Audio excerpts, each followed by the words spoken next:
شروع اللہ کا نام لے کر جو بڑا مہربان نہایت رحم والا ہے۔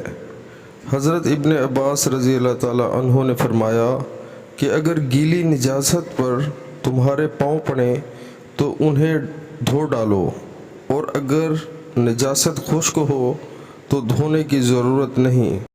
رسول اللہ صلی اللہ علیہ وآلہ وسلم نے مسجد کی ایک دیوار پر بلغم دیکھا، پھر رسول اللہ صلی اللہ علیہ وآلہ وسلم نے ایک کنکری لی اور اسے صاف کر دیا، پھر فرمایا کہ جب تم میں سے کوئی شخص تھوکے تو اسے اپنے منہ کے سامنے یا دائیں طرف نہیں تھوکنا چاہیے، البتہ بائیں طرف یا اپنے پاؤں کے نیچے تھوک لے۔